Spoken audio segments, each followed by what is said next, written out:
Je me souviens plus exactement quand c'était, mais un jour j'ai reçu un message privé sur Instagram. En fait, quand on est artiste, illustrateur, illustratrice, peu importe, quand on est dans le milieu de l'image, on nous contacte beaucoup sur Instagram et c'est beaucoup des pubs ou des projets pas très intéressants, des projets qui sont non rémunérés ou enfin des choses oui, pas terribles.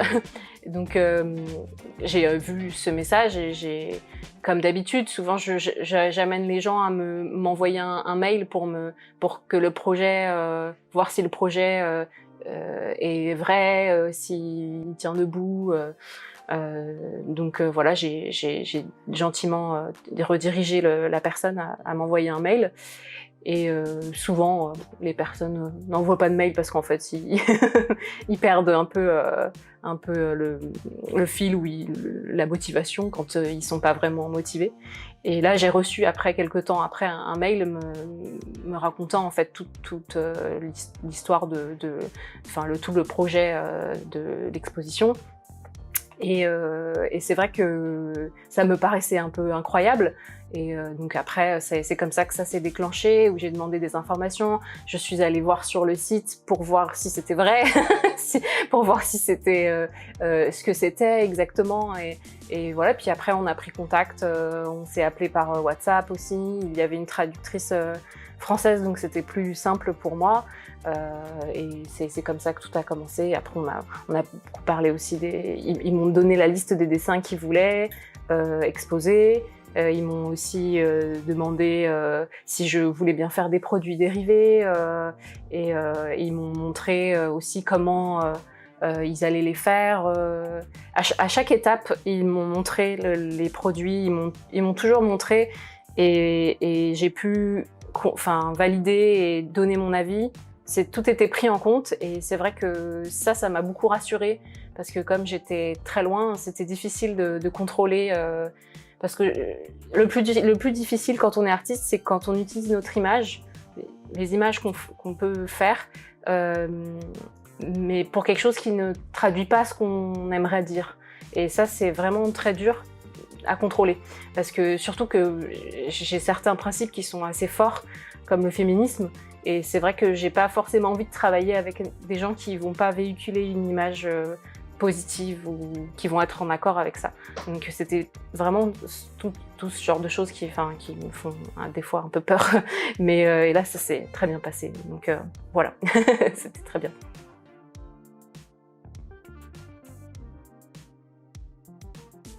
Alors mes inspirations, sont des personnes qui ont marqué un peu ma vie, je pense, en tant qu'artiste.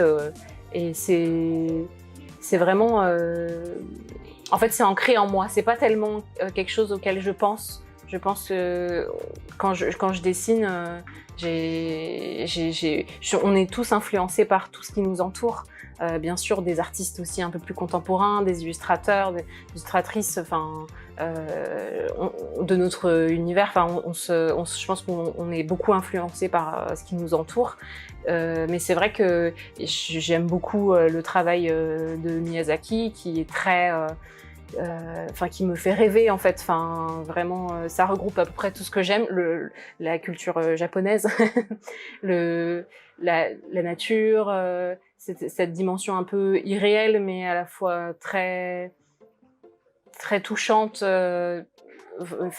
Voilà, parmi tant d'autres. Après, c'est vrai que je suis très influencée par les contes, mais plus par surtout par Lewis Carroll, le conte d'Alice, qui est vraiment pareil, une espèce de dimension complètement irréelle. Et en plus, c'était le personnage principal, c'est une petite fille, donc ça, c'était aussi important. Et puis, en plus contemporain, j'aime beaucoup le travail de Ron Mueck, qui est un sculpteur, qui, en fait, je le connaissais très mal. Il a fait une exposition à Paris il y a quelques années maintenant, et j'y suis allée honnêtement sans vraiment aucune idée de ce qu'il faisait. voilà, j'y suis allée comme ça et j'ai découvert son univers qui était incroyable parce que en fait, il réalise des statues très très réalistes. Je sais pas si vous avez eu l'occasion de voir, mais à des échelles complètement farfelues. Et la première salle, c'était deux personnes âgées qui étaient allongées comme s'ils étaient à la plage, mais vraiment très très très grand. Et quand on rentre, on a l'impression d'être tout petit et d'être dans un autre univers. Et j'ai adoré en fait, j'ai vraiment adoré ça. J'avais l'impression justement de me retrouver un peu dans Alice où tout est déformé, la réalité semble réelle mais l'est pas vraiment. Et je pense que ça c'est vraiment une partie importante de mon travail, de jouer avec la distorsion un peu de la réalité et c'est ce qu'il y a de commun, je crois, avec la plupart des artistes que j'aime, comme Frida Kahlo, comme aussi Charles Burns, qui est un auteur de BD qui pareil joue un peu, fait des choses assez réalistes, mais joue avec quelque chose un peu de monstrueux, mais voilà, une espèce de fausse réalité. Et voilà, je crois que c'est ce qui réunit la plupart des artistes que j'aime, en tout cas pour l'univers. Après, pour l'esthétique, c'est vrai que j'aime beaucoup tout simplement les images scientifiques, comme tout ce qui est botanique, ça se retrouve dans mon travail, je m'en inspire beaucoup. J'aime les détails, la précision que peuvent avoir les gravures. Enfin, je suis fascinée par ça, ou même j'ai tout un livre chez moi d'anatomie d'époque où en fait des images pas toujours très très belles, mais enfin, je trouve ça très beau. Graphiquement, en fait, pourtant c'est pas toujours respecté parce que on s'est bien rendu compte que c'était pas vraiment comme ça le corps humain, mais visuellement c'est très beau à regarder et ça m'inspire beaucoup aussi pour la réalisation de mon travail. Donc j'aime mélanger les deux, en fait, le côté illustratif et à la fois le côté très réel pour qu'on sache pas trop où est-ce qu'on est.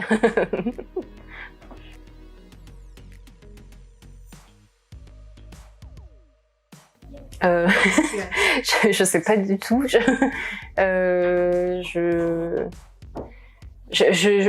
je me vois pas comme ça, donc c'est difficile de répondre à cette question.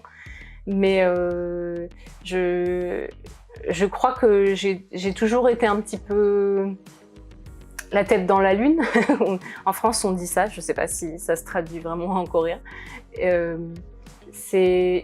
toujours aimé beaucoup rêver. On m'a beaucoup embêtée à cause de ça quand j'étais enfant, parce que justement j'étais très maladroite. Comme j'avais tout le temps l'esprit ailleurs, j'ai toujours rêvé, et je pense que c'est peut-être ça qui crée un peu l'imagination. Et je sais qu'à l'école, j'étais pas une élève très assidue. J'aimais me mettre près de la fenêtre comme ici et juste regarder ce qui se passait et observer et imaginer ce qui pouvait se passer. Oui, j'ai toujours été comme ça, un peu rêveuse.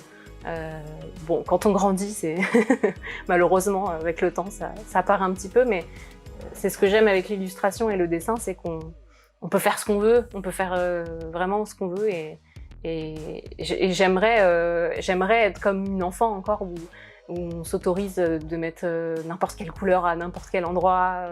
Enfin, cette spontanéité, ça j'aime beaucoup aussi. Plein d'artistes ont cette chose-là. Moi, je crois que je l'ai pas, mais en tout cas, c'est vraiment ce que j'aimerais atteindre comme but, d'être complètement libre, de faire ce que je veux sans me soucier de ce qu'on peut penser, de ce que vont penser les autres. Et je crois que c'est un peu ça la clé de la créativité. Dans l'idéal, j'aimerais bien faire plein de projets différents, parce que là je fais beaucoup je travaille beaucoup pour la presse, donc j'aime beaucoup, mais c'est vrai que j'aimerais faire autre chose aussi dans l'illustration notamment. Pourquoi pas travailler pour une grande marque, faire des motifs, des choses comme ça. Je pense que ça me plairait beaucoup. Pour le côté illustratrice. Et pour le côté artiste, j'aimerais beaucoup, vraiment, ça reste un rêve et je pense que j'y arriverai, mais peut-être pas tout de suite, faire un livre. Mais un livre une BD, mais livre un peu contemplatif où il y a juste des belles images, on raconte quelque chose avec des belles images et très peu de texte, parce que je suis pas forcément très à l'aise avec ça. Mais quelque chose d'un peu plus relâché, peut-être un petit peu moins dessiné, moins dans le contrôle. Et ça, j'aimerais vraiment. Mais je sens que je suis pas encore prête à faire ça parce que j'ai besoin d'être encore dans le contrôle et c'est nécessaire pour moi pour l'instant. Mais j'aimerais vraiment arriver à faire un livre comme ça, juste qui raconte quelque chose, mais à travers juste des images, des instants un peu pris sur le moment, qu'on peut retrouver un peu mon univers, qu'on peut retrouver déjà dans mes dessins, mais de façon un peu plus relâchée. Je pense que ça viendra. Wondering if thousands of miles away, the sky's just as blue. It's as if I'm stuck in yesterday when I'm thinking of you. 'Cause when you have your morning coffee, I'm turning out the lights so I could dream. And when you smile through the screen, I wish you could be with me. So I lay my head to rest.